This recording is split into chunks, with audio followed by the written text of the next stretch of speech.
Napakahirap namang maghanap kapag walang ilaw. Narinig kong reklamo ni Shana habang naghahalongkat ng newspaper. Kagat-kagat ko ang dala kong penlight para mailawan kahit konti ang ginagawa ko.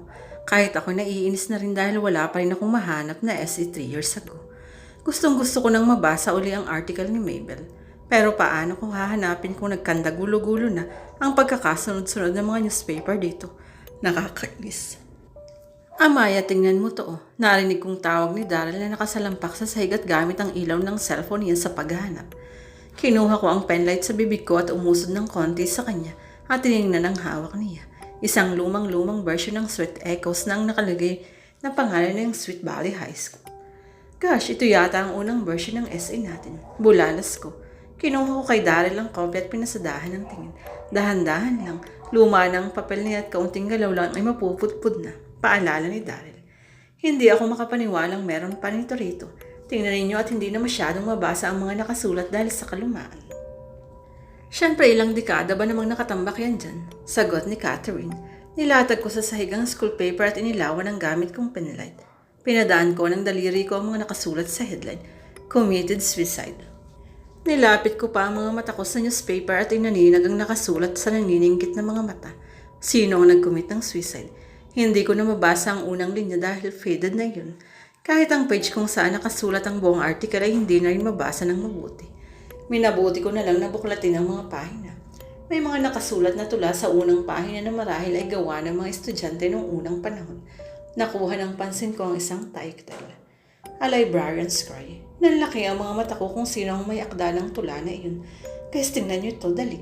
Bakit Amaya? Tanong ni Catherine na agad lumapit sa akin. Tingnan niyo kung sino ang may sulat ng tula. Tingnan niyo. Kinuha ni Catherine sa akin ang penlight at siya mismo ang nagbasa ng tinuro ko. Narinig ko ang mahinang pagsinghap niya. Paanong nangyari yan? Nagtatakang tanong ni Catherine. Patingin niya, sabi ni Daryl. Hindi kaya naisulat na niya yan bago yun nangyari? Maaari, sagot ko na pinasadahan ng tingin ng tula. Meron pa rito. Sabi ni Shannon na itinuturo ang kabilang page. Mabilis kong itinuon doon ang pansin at lalo akong nagulat. Kiss see the Womb. Kiss see the Womb? May ganun bang description about kiss? Tanong ni Daryl. Ang mabuti padalhin na natin itong newspapers na ito. Darpahanap ng envelope or something na paglalagyan natin ito. Sige, sandali. Tiniklop ko ng dahan-dahan ang newspaper at itinanga. Sa sandali, sumakit yata ang ulo ko sa kaiisip. Iba ang sadya namin dito sa stockroom, pero iba ang nahanap namin. Dumarami ang natutuklasan namin at lalong dumarami ang tanong sa isip ko. Ang mabuti pa lumabas na kami at basahin na lang ito sa mas maliwanag para hindi sumakit ang mata namin. Amaya, ito na. Isang short brown envelope ang inabot ni Daryl sa akin at dahan-dahan kong ipinasok sa loob ng newspaper. Ayusin na natin ang mga kalat at lumabas na tayo dito, Daryl.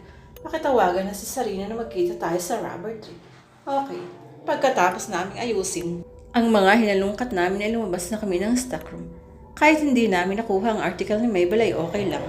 Mas naging interesado ako sa school paper na hawak ko ngayon. Malalaman namin bukas kung ano ang ibig sabihin. Kumaway ako kina Amaya at Catherine habang papalabas sila ng quadrangle. Galing sila ng stockroom at sana ay nakuha nila ang gusto nilang kunin. Nasaan sina Marge at Roxy? Tanong ni Amaya nang makalapit siya sa amin.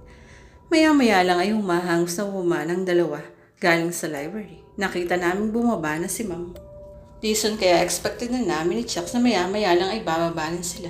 Kumusta? Tanong ni Catherine. Wala kaming naganong nakuhang info dahil naabutan kami ni Ma'am Dison sa taas at sinita. Nakangiti kong sagot. Nahuli kayo at nakahinti ka pa rin, tanong ni Amaya. Paano ba naman kasi? Pinagbintan kami ni Ma'am Dison na nagde-date ni Sarina sa library. Haha, ito kasing dalawa. Mabilis magtago sa ilalim ng mesa nang marinig ang pagpihit ng siradora ng pinto. Anyway, sinabi ko na lang nagre-research kami about astronomy. Mukhang naniniwala naman siya. Paliwanag ni Chucks. Hindi, sabay sagot ni Marge at Roxy kaya nabaling kami sa kanilang dalawa.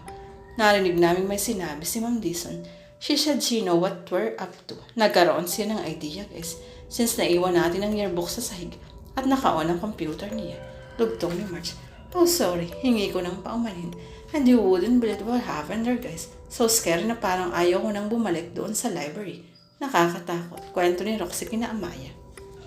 Bakit anong nangyari roon? Tanong ni Daryl. We saw an image sa monitor ng computer and then kayo maniwalang tumipa ng mag-isang keyboard tapos may lumabas na word sa screen. And this, may lumutang lang naman na libro sa harap namin. Malakas ang boses na bulalas ni Roxy. Lumutang na libro, sabay bulalas ni Catherine, Amaya at Shanna na laki ang mata at parang hindi makapaniwala. Paalis na sana kami nang dumating si Ma'am Diesel. Singit ni Chucks. Hayaan na muna natin si Ma'am Diesel. May ipapakita ko sa inyo, sabi ni Amaya. Akmana niyang bubuksan ng hawak na brown envelope nang tawagin kami ni Miss Chua. Anong ginagawa ninyo rito sa ilalim ng puno? Aren't you supposed to be in the field nakikipag-participate sa stargazing? Tapos na po kami, miss. Sagot ni Chucks. That's not the point, Chucks. Tapos man kayo, hindi dapat nandun lang kayo sa field at hindi kung saan-saan pumupunta. Sagutin pa ng faculty kapag may nangyaring masama sa inyo. Nagkatinginan kami ni Catherine. Nagtataka naman ako na parang ang pagtitingin ni Amaya kay Miss Chua. Ultimo ang suot na 2-inch sandals si Miss Chua ay tinitigan niya. Bumalik na kayo sa field ngayon din. Matigas na utos nito at tumalikod na. Amaya, Sarina, kailangan tayo mag-uusap bukas din. Kaya nila tayo pwedeng magstay. Pwedeng sa bahay namin, suggestion ni Marge na malapit lang ang bahay dito sa school. Sige, sa bahay niyo bukas. Diretso na ba tayo rin galing dito sa school? Tanong ni Amaya. Pwede, sagot ni Marge. Okay, sa bahay ni Marge bukas. Prepare yourselves, guys. Marami-rami rin ang pating pag-uusapan. Tumango kaming lahat sa Kararating lang namin sa bahay ni Marge galing sa school. Halos 4 na oras lang ang itinulog ko dahil sa kakaisip sa mga nangyari. Maupo muna kayo at magtitimpla lang ako ng kape, sabi ni Marge na dumiretso na sa kusina nila. Umupo kami sa mahabang sopa habang ginagala ang tingin sa sala ni Marge. Hindi kalakihan ang bahay nila, pero maayos at bakas ang karangyaan. Amaya, tulungan na kita rin, mungkahin ni Sarina, at tumayo na para tulungan si Marge na pagdadala ng kape sa amin. Tumayo na rin ako at tumulong. Dito lang muna kayo at ako magwawalis lang ng tuyong down sa likod ng bahay. Paalam ng mama ni Marge. Sige po, sabay naming sagot. Humila si Marge ng mahabang mesa at inilagay sa gitna ng salas. Para saan yan? Tanong ko.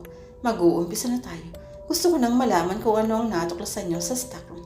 Sige, pag-usapan natin habang nagkakape. Ani dahil. Hoy, Chucks, umayos ka nga ng upo. Nagtutulog-tulugan ka rin eh. Yubyug ni Roxy sa balikat ni Chucks na nakayupyo sa sandali ng sopa. Umayos naman ang upo si Chucks at nag-inat ng katawan. Nilabas ko sa bagang brown envelope at inilapag sa mesa. Nagkanya-kanya naman ang upo ang mga kaibigan ko paikot sa mesa at humanda na para sa diskusyon. Guys, gusto kong makita rin nito. Sabi ko at kinuha mula sa loob ng envelope ang lumang-lumang school paper. Ano yan? Takang tanong ni Marge. A very, very old-fashioned of our school paper. Ani Catherine. Lumapit sina Sarina at Marge para makita ng mabuti ang itsura noon.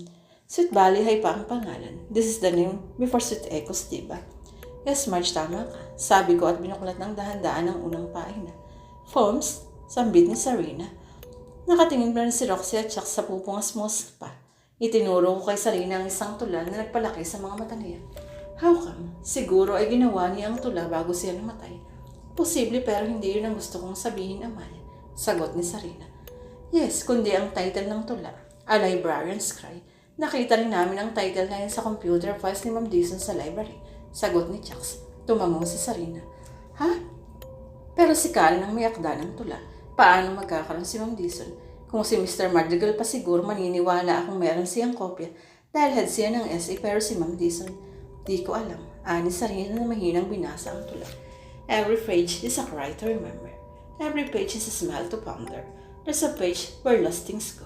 I wanted to tell you, but I don't know. Seems like may ibang ibig sabihin ang tulang ito. Sabi ni Sarina matapos basahin ang unang istansa ng tula. Parang, pero ano naman kaya? Tanong ni Roxy. There's a page where lost things go. Ano kaya ang ibig niyang sabihin? Sambit ni Catherine. Kung isang libro ang tinutukoy dyan ni Karen, anong klaseng libro naman kaya iyon? Takang tanong ni Chucks. Teka, lukol sa ikalawang tula na itinuro ko sa iyo kagabi, Amaya. Suwestyon ni Shanna. Tingnan ni Sarina ang ikalawang tula. Kiss, seeded womb. Tinanong ko nga si Amaya kung mayroon bang term na ganyan eh. Singit ni Daryl. Hindi nga angkop ang paglalarawan sa Sambit ni Sarina. Pero Sarina, parang hindi yun ang pagkakaintindi ko eh. Kiss seeded womb. Kiss possessive Sarina. Hindi kiss na susi kundi pangalan ng tao. Kiss seeded womb. So ang ibig sabihin ba nito? Si Kay ay tawat ang ibig sabihin ng seeded womb ay buntis. Naiintindihan ko na, sabi ni Catherine. Malamang, pero tula lang yan. Maaaring kathang isip lang ni Karen ang tula na iyan. Singit ni Daryl. Ang tanong sino ang Kay na ito? Kaibigan ni Karen? Naguguluhang tanong ni Shanna na hindi pinansin ang sinabi ng boyfriend ni si Daryl. Kaibigan, but what if ang tinutukoy niyang kay ay ang sarili niya? Sarili niya? Takang tanong ni Roxy at Sarina. Felt his heartbeat with mine. Felt not so alone this time. A gift that beyond measure and a lifetime to treasure. Ang pagkakaintindi ko rito ay sa tula niya is buntis nga siya. Hindi niya tinago rito sa tula niya. Ayun ay kung talaga ang tinutukoy ni Karen dito sa ginawa niyang tula ay siya mismo. Pero Amaya, hindi ba Sarina binanggit ni Miss Chua na may mga haka-hakang nagkaroon ng karelasyon si Karen noon na teacher? Tanong ko na inilibot ang tingin sa mga kaibigang nakikinig. Nakita kong umalis si Marge sa kanauupuan dala ang video cam niya at nag-charge sa gilid. Oo, pero sabi nga nila, haka-haka lang yun. Kung pagtutugma-tumain natin lahat, maaaring may kinalaman si Miss Chua at Ma'am Dizon. Dito diba? Tanong ko, napatango si na Catherine at Sarina, pero ang iba ay nagpakunot noo. Di ba nga nakita niyo sa files ni Ma'am Dizon ng tula? Pero Amaya, hindi ako sigurado kung tula ngayon dahil hindi ko nabuksan. Hindi naman pwedeng coincidence lang yung Sarina na nagkapareho lang ng title, sagot ko. Sige, ipagpalagay na natin na meron nga si Ma'am Dizon ng tulang iyan ni Karen. Pero anong connect? Malay mo baka may value sa kanyang tula na iyan. Oo nga no, pero bakit naman magkakaroon ng value sa kanya? Naguguluhan ako. Si Miss Chua kaya? Ano ang maaaring kinalaman niya? Tanong ni Shana.